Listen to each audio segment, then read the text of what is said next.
Good morning, students. Today we will discuss the accounting treatment of investment fluctuation reserve और investment fluctuation fund भी बोलते हैं इसको. जैसे वर्कमैन कंपनसेशन रिजर्व है वो भी क्रिएट होता है प्रॉफिट में से फर्म के, वैसे ही इन्वेस्टमेंट फ्लक्चुएशन जो रिजर्व है ये भी फर्म की प्रॉफिट्स में से ही क्रिएट किया जाता है. ये दोनों रिजर्व जो है ये स्पेसिफिक रिजर्व है, ये जिस पर्पस के लिए बनाए हुए हैं. जैसे वर्कमैन कंपनसेशन रिजर्व है, वर्कर्स को कंपनसेट करने के लिए बनाया है, उसी पर्पस के लिए यूज होगा ये सिर्फ, और किसी पर्पस के लिए आप इसको यूज नहीं कर सकते. जैसे जर्नल रिजर्व है, हम उसको किसी भी पर्पस के लिए यूज कर सकते हैं, लेकिन वर्कमैन कंपनसेशन रिजर्व और इन्वेस्टमेंट फ्लक्चुएशन रिजर्व ये एक स्पेसिफिक रिजर्व है, और जिस पर्पस के लिए हमने इनको क्रिएट किया है ये सिर्फ उसी पर्पस के लिए हम यूज कर सकते हैं.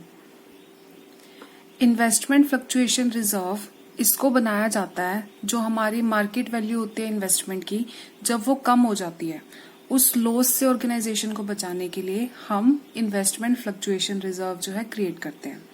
जैसे फॉर एग्जांपल हमने क्या ली, एक इन्वेस्टमेंट ली, जैसे हमने कहीं इन्वेस्ट किया लैंड में, बिल्डिंग में. अब इनकी वैल्यू जो होती है वो एप्रिसिएट भी कर सकती है, मतलब इंक्रीज भी हो सकती है, और डेप्रिसिएट भी कर सकती है, जिसका मतलब क्या है वो डिक्रीज भी हो सकती है. जब इंक्रीज हो जाए वो तो ऑर्गेनाइजेशन के लिए प्रॉफिट है, लेकिन अगर डिक्रीज हो गई तो वो ऑर्गेनाइजेशन के लिए क्या हो जाएगा, वो लॉस हो जाएगा, पार्टनरशिप फर्म के लिए वो लॉस हो जाएगा. तो उस लॉस से ऑर्गेनाइजेशन को बचाने के लिए हम क्या करते हैं, इन्वेस्टमेंट फ्लक्चुएशन रिजर्व का यूज करते हैं. This reserve is created out of firm's profit to meet fall in the market value of the investment. और इस रिजर्व का यूज सिर्फ हम इसी पर्पस के लिए ही करते हैं. अब इसमें कुछ केस है. फर्स्ट केस है when the book value of investment is equal to market value of investment. अब इन्वेस्टमेंट को हम कहाँ शो करते हैं, बैलेंस शीट में एसेट साइड शो करते हैं. बुक वैल्यू कुछ और हो सकती है और मार्केट वैल्यू कुछ और हो सकती है. बुक वैल्यू होती है जैसे हमने जिस वैल्यू पे परचेज किया हमने उस वैल्यू पे उसको रिकॉर्ड कर दिया, लेकिन मार्केट में इन्वेस्टमेंट की वैल्यू फ्लक्चुएट होती रहती है, इंक्रीज भी होती है और डिक्रीज भी होती है. अगर बुक वैल्यू और मार्केट वैल्यू सेम है तो कोई भी डिक्रीज नहीं हुआ वैल्यू में. मान लो मेरे इन्वेस्टमेंट की वैल्यू 5 लाख है और मार्केट वैल्यू भी 5 लाख है, बुक वैल्यू भी 5 और मार्केट वैल्यू भी 5, तो उस केस में ना ऑर्गेनाइजेशन को प्रॉफिट हुआ और ना ही ऑर्गेनाइजेशन को लॉस हुआ, क्योंकि इन्वेस्टमेंट की वैल्यू ना इंक्रीज हुई ना ही डिक्रीज हुई. उस केस में जो हमारा इन्वेस्टमेंट फ्लक्चुएशन रिजर्व फंड होगा वो क्या करेंगे, सारा का सारा डिस्ट्रीब्यूट हो जाएगा. किसके बीच में, पार्टनर्स के बीच में.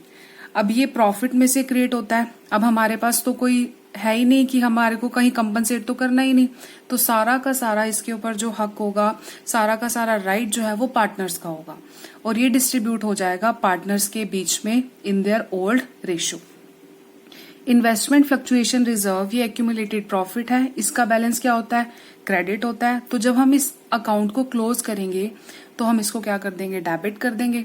अब प्रॉफिट का शेयर किसको मिल रहा है, पार्टनर्स को, तो जिससे उनकी कैपिटल क्या हो जाएगी, इंक्रीज हो जाएगी. तो जब कैपिटल इंक्रीज हो जाती है तो हम उसको क्या करते हैं, क्रेडिट कर देते हैं. अब हम एक केस करते हैं जिससे आपको क्लियर हो जाएगा. PQR पार्टनर्स हैं 3:2:1 में and decide to share profit and losses equally from 1 April 2017. PQR इनकी ओल्ड रेशो क्या है, 3:2:1. अब न्यू रेशो इनकी क्या है, PQR की इक्वल शेयर करेंगे, मतलब 1:1:1. आगे क्या है, following is the extract of balance sheet as at 31 March 2017. Liability side दिखाते हैं हम accumulated profit, investment fluctuation reserve या इसको फंड भी बोल सकते हैं 30,000. इन्वेस्टमेंट की कॉस्ट दे रखी है. जो बैलेंस शीट में इन्वेस्टमेंट हम शो करते हैं ये क्या होती है, बुक वैल्यू. बुक वैल्यू कितनी दी हुई है, 5 lakh rupees. If there is no information, कोई भी इन्फॉर्मेशन नहीं है तो हम यही एज्यूम करते हैं कि यही बुक वैल्यू है और मार्केट वैल्यू भी इतनी ही है. तो अब हमारा रिजर्व तो हमने कहीं कंपनसेट करना ही नहीं, क्योंकि इन्वेस्टमेंट की वैल्यू तो कहीं कम हुई नहीं. तो ये सारा का सारा रिजर्व हम क्या कर देंगे, डिस्ट्रीब्यूट कर देंगे. किसके बीच में, पार्टनर्स के बीच में. और किस रेशो में, उनकी ओल्ड रेशो में.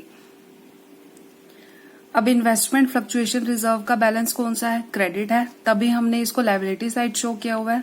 तो अब हमने इसको डिस्ट्रीब्यूट करना है, तो मतलब इस अकाउंट को क्या करना है? क्लोज। तो अब इसको क्या करना पड़ेगा? Debit. Investment fluctuation reserve account debit 30,000। अब किसके बीच में डिस्ट्रीब्यूट होगा? पार्टनर्स के बीच में। To P capital account, to Q capital account, to R's capital account. अभी किस रेशो में एडजस्ट होगा? ओल्ड रेशो में। और ओल्ड रेशो क्या है पी क्यू आर की? 3:2:1।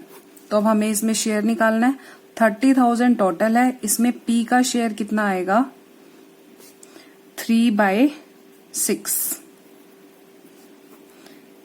15,000 जो है पी का शेयर आएगा। ऐसे ही हम क्यू का निकालेंगे, तो क्यू का शेयर बनेगा 10,000 और ऐसे ही आर का शेयर बनेगा 5,000। ये क्या कर दिया हमने? डिस्ट्रीब्यूट कर दिया। अब जब साल के एंड में हम बैलेंस शीट बनाएंगे तो उसमें हम इन्वेस्टमेंट फ्लक्चुएशन रिजर्व को दोबारा शो नहीं करेंगे। क्यों नहीं करेंगे? क्योंकि ये तो हमने ऑलरेडी डिस्ट्रीब्यूट कर दिया। नेक्स्ट केस क्या है? Market value of investment is equal to 5 lakh. अब बुक वैल्यू 5 लाख है, मार्केट वैल्यू भी 5 लाख है, तो नो प्रॉफिट नो लॉस। तो अब हमें क्या करना है? ये सारा का सारा रिजर्व जो है वो डिस्ट्रीब्यूट कर देना है पार्टनर्स में। और किस रेशो में? ओल्ड रेशो में। तो इसकी जर्नल एंट्री यही सेम बनेगी, तो हम यहां लिख देंगे सेम एज केस फर्स्ट। ठीक है। सेकेंड केस है when the market value of investment, जो इन्वेस्टमेंट की मार्केट वैल्यू है वो तो कम है, लेकिन बुक वैल्यू ऑफ इन्वेस्टमेंट जो वो है ज्यादा है। तो इसके भी आगे 3 केस हैं। Fall in the value is less than investment fluctuation reserve. हमने जितना रिजर्व बनाया है उतना ही हमारी वैल्यू ऑफ इन्वेस्टमेंट जो है वो कम हो जाती है। जैसे हमने अभी इस क्वेश्चन का ही एग्जांपल ले लेते हैं हम। अब हमने कितने का फंड बनाया हुआ है? 30,000 का। इन्वेस्टमेंट कितनी है? 5 लाख की। अगर जो डिक्रीज है वो 30,000 से कम होता है तो उस केस में हम क्या करेंगे? अगर इन्वेस्टमेंट की वैल्यू 30,000 से कम हो जाती है तो उस केस में हमने क्या करना है? तो उस केस में जो हम जर्नल एंट्री पास करेंगे, IFR means investment fluctuation reserve account debit, जितना हमारे को बैलेंस शीट में गिवन है, टू इन्वेस्टमेंट। अब इन्वेस्टमेंट की वैल्यू क्या हो रही है? कम हो रही है। इन्वेस्टमेंट हमारी एसेट है, जब एसेट कम होता है तो हम उसको क्या कर देते हैं? क्रेडिट कर देते हैं। और कितने अमाउंट से क्रेडिट करेंगे? जितनी वैल्यू जो है हमारी डिक्रीज हुई है। Book value minus market value. और जो बाकी का अमाउंट बच जाएगा उसके ऊपर किसका राइट होगा? उसके ऊपर पार्टनर्स का राइट होगा। फिर वो पार्टनर्स को मिल जाएगा उनकी ओल्ड रेशो में। तो जर्नल एंट्री क्या बनी? IFR account debit to investment account to partners capital account. और रेशो हमेशा ध्यान रखनी है, ओल्ड रेशो में ही डिस्ट्रीब्यूट होगा हमेशा। IFR वर्ड यूज मत करना, पूरा लिखना है इन्वेस्टमेंट फ्लक्चुएशन रिजर्व अकाउंट। अब इससे रिलेटेड एक केस करते हैं हम। If the market value of investment is ₹4,88,000। अब देख लो, जो हमारी बुक वैल्यू है वो कितनी है? ₹5 लाख। मार्केट वैल्यू जो गिवन है हमें इन्वेस्टमेंट की वो कितनी गिवन है? 4,88,000। तो हमारी इन्वेस्टमेंट की वैल्यू कितनी कम हुई? 12,000 रुपीज। 12,000 रुपीज से हमारी इन्वेस्टमेंट की वैल्यू क्या हो गई? कम हो गई। तो इसी लॉस से ऑर्गेनाइजेशन को बचाने के लिए हमने क्या बनाया हुआ है? Investment fluctuation reserve. तो अब इसमें से हम क्या करेंगे? कंपनसेट कर देंगे। कहां पर? इन्वेस्टमेंट में। तो अब हम जर्नल एंट्री कर लेते हैं। अब यहां देखा आपने, रिजर्व मैंने ज्यादा का बनाया हुआ था और हमारी जो इन्वेस्टमेंट की वैल्यू है वो कम डाउन हुई है। तो उस केस में हमने क्या एंट्री करनी है? Case number 3, investment fluctuation reserve account debit, कितना 30,000 टू इन्वेस्टमेंट अकाउंट। इन्वेस्टमेंट को क्रेडिट इसलिए किया क्योंकि इन्वेस्टमेंट की वैल्यू जो है वो कम हो गई है। कितनी कम हुई ये अभी हमने निकाला, 12,000 रुपीज। तो 12,000 रुपीज आप यहां लिख दोगे। अब 30,000 में से 12,000 तो हमने इन्वेस्टमेंट में डाल दिए अपने रिजर्व में से, बचे कितने 18,000। तो 18,000 पे किसका राइट है, पार्टनर्स का, और ये पार्टनर्स में डिवाइड होगा उनकी ओल्ड रेशियो में, to P capital account, to Q capital account, to R's capital account. अब 18,000 बैलेंस था, मल्टीप्लाई पी का शेयर है 3/6, ऐसे ही 18,000 मल्टीप्लाई 2/6, 18,000 मल्टीप्लाई 1/6, तो ये हमारा आएगा 3,000, ये आएगा 6,000 और ये आएगा हमारा 9,000। इसको हम टोटल कर सकते हैं, 9 और 6 15 और 3 18, तो 18,000 ही पार्टनर्स में डिस्ट्रीब्यूट हुआ है। ये जो इन्वेस्टमेंट है कितने से डिक्रीज हुई, 12,000 में से। तो जब हम बैलेंस शीट बनाएंगे at the end of the year, तो बैलेंस शीट में हम इन्वेस्टमेंट की मार्केट वैल्यू को शो करेंगे। मार्केट वैल्यू कितनी थी इस केस में, 4,88,000। तो बैलेंस शीट में आपको ये अमाउंट शो करना है। अब बैलेंस शीट में मैं 5 लाख शो नहीं करूंगी, क्यों नहीं करूंगी, क्योंकि उसकी वैल्यू तो कम होगी, तो हम बैलेंस शीट में ये अमाउंट शो करेंगे। नेक्स्ट केस क्या है, fall in the value is equal to IFR। जितना हमने रिजर्व बनाया था उतना ही वैल्यू ऑफ एसेट जो है हमारी इन्वेस्टमेंट की वैल्यू कम हो गई है। तो उस केस में हम क्या करेंगे, इन्वेस्टमेंट फ्लक्चुएशन रिजर्व का जितना भी अमाउंट है सारा का सारा कहां पर ट्रांसफर कर देंगे, इन्वेस्टमेंट के अकाउंट में ट्रांसफर कर देंगे।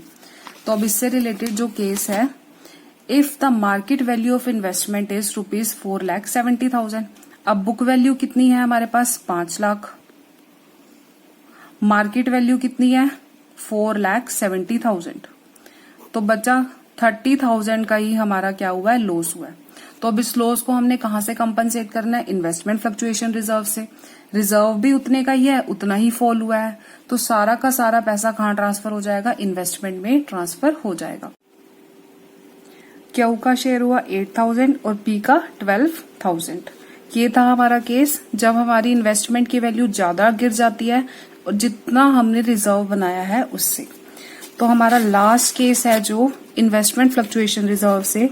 अब हमने ये केस तो पढ़े जब हमारी इन्वेस्टमेंट की वैल्यू क्या होती है, कम हो जाती है।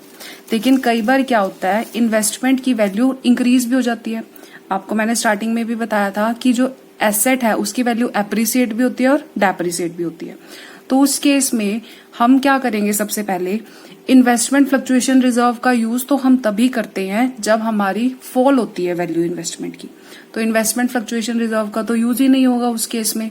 अब जैसे 5 लाख की इन्वेस्टमेंट थी, 6 लाख की होगी, वो तो इंक्रीज हो गई, एप्रिसिएट हो गई। तो उस केस में सबसे पहले आप इन्वेस्टमेंट फ्लक्चुएशन रिजर्व जो होगा वो पार्टनर्स में डिस्ट्रीब्यूट कर दोगे उनकी ओल्ड रेशियो में। अब फिर उसके बाद क्या हुआ, हमारी इन्वेस्टमेंट की वैल्यू क्या हो गई, इंक्रीज हो गई। इन्वेस्टमेंट की वैल्यू इंक्रीज हो गई, इन्वेस्टमेंट एसेट है, और जब एसेट की वैल्यू इंक्रीज होती है तो हम उसको क्या करते हैं, डेबिट करते हैं। तो हम इन्वेस्टमेंट अकाउंट को क्या कर देंगे, डेबिट कर देंगे। अब हमारे को लॉस हुआ था तो हमने रिवैल्यूएशन अकाउंट को डेबिट किया था क्योंकि वो प्रॉफिट एंड लॉस अकाउंट की तरह है। अब हमारे को इनकम हो रही है तो अब हम रीवैल्यूएशन अकाउंट को, ये किसकी तरह है, प्रॉफिट एंड लॉस अकाउंट की तरह है। इसमें भी डेबिट में हम एक्सपेंसेस लिखते हैं और क्रेडिट में ही हम गेन लिखते हैं। तो अब हम क्रेडिट में हमारी इनकम है तो इसलिए रीवैल्यूएशन अकाउंट को आप क्या कर दोगे, क्रेडिट कर दोगे। अब रीवैल्यूएशन अकाउंट जो है ये क्या शो कर रहा है, हमारे गेन को। अब प्रॉफिट को शो कर रहा है तो प्रॉफिट किसके बीच में डिस्ट्रीब्यूट होगा, पार्टनर्स के बीच में डिस्ट्रीब्यूट हो जाएगा। तो अब हमें क्या करना है, इस अकाउंट को क्लोज करना है। तो इस अकाउंट को क्लोज करने के लिए हम रीवैल्यूएशन अकाउंट को डेबिट कर देंगे और जितना अमाउंट रीवैल्यूएशन अकाउंट में होगा उसको पार्टनर्स में डिस्ट्रीब्यूट कर देंगे। अब प्रॉफिट पार्टनर्स ही शेयर करेंगे ना इन देयर ओल्ड रेशियो। अब हम इससे रिलेटेड लास्ट केस करते हैं हमारा। If the market value of investment is ₹5,06,000। अब यहां देखो, बुक वैल्यू हमने रिकॉर्ड की हुई है 5 लाख, लेकिन एक्चुअल में उसकी मार्केट वैल्यू कितनी है? 5,06,000। तो इसमें हमें क्या हो गया? गेन हो गया, प्रॉफिट हो गया। कितने का प्रॉफिट हुआ? हमें 6,000 का। तो सबसे पहले एंट्री हमने क्या करनी है, जो इन्वेस्टमेंट फ्लक्चुएशन रिजर्व है वो पार्टनर्स में डिस्ट्रीब्यूट कर देते हैं। पहले हम उसको डिस्ट्रीब्यूट करने के लिए क्या करेंगे, तो हम सेम वही, तो इस केस में जर्नल एंट्री हुई investment fluctuation reserve account debit 30,000 से टू इन्वेस्टमेंट अकाउंट। सारा का सारा रिजर्व कहां पर यूज हो गया? जो हमारी इन्वेस्टमेंट की वैल्यू कम हुई थी उसको कंपनसेट करने के लिए यूज हो गया। अब नेक्स्ट केस है हमारा, ये तो हमने 2 केस किए, जब fall in the value of investment कम है as compare to investment fluctuation reserve. Reserve ज्यादा अमाउंट का बनाया हुआ है और इन्वेस्टमेंट की वैल्यू जो है वो फॉल कम होती है, कम अमाउंट से होती है। सेकेंड केस हमने किया जब इन्वेस्टमेंट फ्लक्चुएशन रिजर्व जितने का हमने बनाया हुआ है उतनी ही हमारी इन्वेस्टमेंट की वैल्यू जो है डिक्रीज हो जाती है। अब थर्ड केस है हमारा फॉल इन द वैल्यू, जब इन्वेस्टमेंट की वैल्यू ज्यादा गिर जाती है और इन्वेस्टमेंट फ्लक्चुएशन रिजर्व जो है वो हमने कम बनाया होता है। तो उस केस में हम जर्नल एंट्री क्या पास करेंगे, इन्वेस्टमेंट फ्लक्चुएशन रिजर्व अकाउंट जितने का हमने प्रिपेयर किया, जितना बैलेंस शीट में अमाउंट है, टू इन्वेस्टमेंट अकाउंट जितनी वैल्यू हमारी डिक्रीज हुई है। अब मैं आपको एक केस करके बताती हूँ कैसे होगा ये। अब ये हमारा 5th केस है, market value of investment is ₹4,46,000। अब देखो, बुक वैल्यू हमें इन्वेस्टमेंट की गिवन है 5 लाख, मार्केट वैल्यू, जो मार्केट वैल्यू अब प्रेजेंट है 4,46,000। तो ये अमाउंट आया 54,000। हमारी इन्वेस्टमेंट की वैल्यू कितनी डिक्रीज हो गई? 54,000। और मैंने इन्वेस्टमेंट फ्लक्चुएशन रिजर्व जो बनाया हुआ है 30,000 का बनाया हुआ है। मुझे लगा इन्वेस्टमेंट की वैल्यू सिर्फ 30,000 तक ही फ्लक्चुएट होगी, तो मैंने 30,000 का रिजर्व बनाया हुआ है। लेकिन इन्वेस्टमेंट की वैल्यू तो कितनी डिक्रीज हो गई? 54,000 की।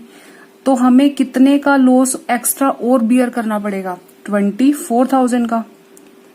तो ये जो हमारी फर्म के लिए लॉस है, तो इसको हम एक अकाउंट बनाते हैं जिससे बोला जाता है रीवैल्यूएशन अकाउंट। क्या बोलते हैं हम? Revaluation account. अब ये हमारी, अब इसको डेबिट करना है, ये क्रेडिट करना है, ये अभी पता लगेगा। ये हमारे लिए क्या है? लॉस है। ठीक है, रीवैल्यूएशन अकाउंट जो है ये प्रॉफिट एंड लॉस अकाउंट की तरह ही होता है। Profit and loss account nominal account है, जिसका रूल क्या है, डेबिट में तो हम एक्सपेंसेस लिखते हैं और क्रेडिट में हम क्या लिखते हैं? गेन लिखते हैं। तो ऐसे ही रीवैल्यूएशन में भी डेबिट में हम सारे खर्चे लिखते हैं और क्रेडिट में हम गेन लिखते हैं। अब ये हमारी ऑर्गेनाइजेशन का क्या है? खर्चा है। तो अब हमें खर्चे को क्या करना है? डेबिट करना है। तो रीवैल्यूएशन भी यही कहता है कि डेबिट में हमने खर्चा लिखना है। तो ये क्या है? हमारा खर्चा। इसको हम कहां से पूरा करेंगे? रीवैल्यूएशन अकाउंट से पूरा करेंगे। रीवैल्यूएशन अकाउंट में हम इसको लिखेंगे। तो अब इसकी जर्नल एंट्री क्या बनी? इन्वेस्टमेंट फ्लक्चुएशन रिजर्व अकाउंट जितने का हमने बनाया हुआ है, डेबिट और किसको करना है? रीवैल्यूएशन अकाउंट को। ये रीवैल्यूएशन अकाउंट हमें क्या शो करता है? हमारी फर्म का लॉस है। लॉस किसकी वजह से हुआ? क्योंकि इन्वेस्टमेंट की वैल्यू जो है वो हमारी ज्यादा डिक्रीज हो गई है। डेबिट कितने से करेंगे? 24,000 से टू इन्वेस्टमेंट अकाउंट 54,000। इसमें फर्स्ट एंट्री तो आपको ये करनी है। अब जब हम बैलेंस शीट बनाएंगे एट द एंड, तो हम बैलेंस शीट में कितनी वैल्यू शो करेंगे इन्वेस्टमेंट की? 4,46,000। ठीक है, अब ये रीवैल्यूएशन अकाउंट है, ये लॉस है हमारा। जैसे प्रॉफिट पार्टनर्स बियर करते हैं, पार्टनर्स लेते हैं ना प्रॉफिट, अपने कैपिटल को इंक्रीज कर लेते हैं प्रॉफिट का शेयर लेके, वैसे ही लॉस भी कौन शेयर करता है, वो पार्टनर्स ही शेयर करते हैं।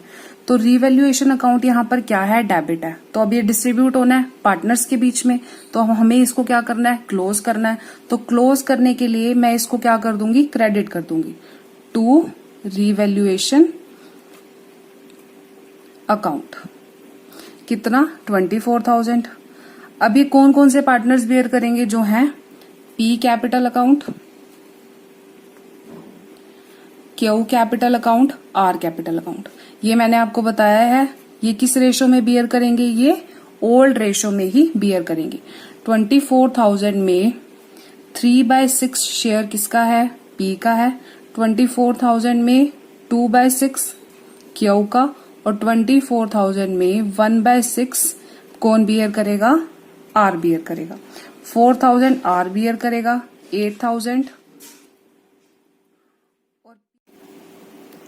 तो इसकी जर्नल एंट्री हुई, investment fluctuation reserve account debit to P's capital account, to Q's capital account, to R's capital account. ये तो हमने कर ही लिया। अब हमने क्या करना है, ये जो प्रॉफिट है इसको डिस्ट्रीब्यूट करना पार्टनर्स के बीच में। तो इस प्रॉफिट को पहले हम क्या करेंगे, पहले हमें इन्वेस्टमेंट की वैल्यू को इंक्रीज करना होगा। जब इन्वेस्टमेंट की वैल्यू इंक्रीज हो जाती है तो हम उसको क्या कर देते हैं, डेबिट कर देते हैं, क्योंकि इन्वेस्टमेंट एसेट है और एसेट जब बढ़ जाता है तो हम उसको क्या करते हैं, डेबिट कर देते हैं। कितना बढ़ा, 6,000 to revaluation account. Revaluation account यहाँ क्या डोनेट करता है कि हमारी एसेट की वैल्यू बढ़ गई है, इनकम हुई है, हमारे को गेन हुआ है। अब हमने क्या करना है, अब रीवैल्यूएशन अकाउंट को क्या करना है, क्लोज करना है। अब ये प्रॉफिट है हमारी ऑर्गेनाइजेशन के लिए, अब इस प्रॉफिट को हमने पार्टनर्स में डिस्ट्रीब्यूट करना है। तो अब इस अकाउंट को क्लोज करने के लिए हमें क्या करना होगा, इसको डेबिट करना होगा। Revaluation account debit 6,000 to P's capital account, to Q capital account, to R's capital account. अब किस रेशो में डिवाइड होगा, ओल्ड रेशो में, और ओल्ड रेशो है उनकी 3:2:1। तो ऐसे पी का शेयर आएगा 3,000, क्यू का शेयर आएगा 2,000 और इसका शेयर आएगा 1,000। ये थे हमारे कुछ केसेस, कैसे हमने investment fluctuation reserve, investment fluctuation fund को हमने कैसे ट्रीट करना है, कैसे उसका अकाउंटिंग ट्रीटमेंट करना है। हमने इसमें 5 केसेस किए हैं, वैसे तो 3 थे, तो जो हमारा फॉल इन द वैल्यू था उसके 3 केसेस किए। तो अब हमने, आई होप आपको ये जो है समझ आ गया होगा।